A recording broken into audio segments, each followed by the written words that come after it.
4వ టెస్టులో reverse sweep shot ఆడబోయి తీవ్రంగా గాయపడిన team India star wicket keeper Rishabh Pant కు ఆస్ట్రేలియా దిగ్గజ బ్యాటర్ రికీ పాంటింగ్ విలువైన సలహా ఇచ్చాడు. మళ్లీ ఎప్పుడూ ఇలాంటి రిస్కీ షాట్స్ ఆడవద్దని సూచించాడు. మాంచెస్టర్ వేదికగా జరుగుతున్న మ్యాచ్ లో పంత్ తీవ్రంగా గాయపడ్డాడు. క్రిస్ వోక్స్ బౌలింగ్ లో రిషబ్ పంత్ రివర్స్ స్వీప్ ఆడే ప్రయత్నం చేయగా బంతి నేరుగా అతని కుడి పాదానికి బలంగా తాకింది. దాంతో తీవ్ర గాయమై రక్తస్రావమైంది. రిషబ్ పంత్ గాయంపై స్పందించిన రికీ పాంటింగ్ ఫ్రాక్చర్ కావద్దని కోరుకున్నాడు. పంత్ దూరం అయితే టీమిండియా తీరని నష్టమని చెప్పాడు. నేల మీద పాదం పెట్టేందుకు రిషబ్ పంత్ అల్లాడిపోయాడని గుర్తు చేశాడు. ఫ్రాక్చర్ కాకుండా ఉండాలని ఆకాంక్షించాడు. విరగడం లేదా ఫ్రాక్చర్ అయితే మాత్రం పంత్ ఈ మ్యాచ్ కు దూరమైనట్లే. అలా కాకుండా ఉంటే మాత్రం పంత్ను వైద్య సిబ్బంది బ్యాటింగ్ కు రెడీ చేస్తోంది. ఇదిలా ఉంటే మళ్లీ ఎప్పుడూ ఇలాంటి రిస్కీ రివర్స్ స్వీప్ షాట్లు పంత్ ఆడడని ఆశిస్తున్నట్లు పాంటింగ్ వ్యాఖ్యానించాడు. ఇక మ్యాచ్ పరిస్థితిపైన పాంటింగ్ తన అభిప్రాయాలను పంచుకున్నాడు.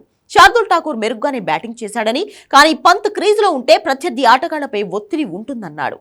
మరోవైపు స్కానింగ్ లో రిషబ్ పంత్ కుడికాలి చిటికెన వేలుకు ఫ్రాక్చర్ అయినట్లు సమాచారం. దీంతో వైద్యులు అతనికి 6 వారాలు విశ్రాంతి తీసుకోవాలని చెప్పినట్లు వార్తలు వస్తున్నాయి. అయితే పంత్ గాయంపై బీసీసీఐ ఇప్పటి వరకు ఎలాంటి అధికారిక ప్రకటన చేయలేదు.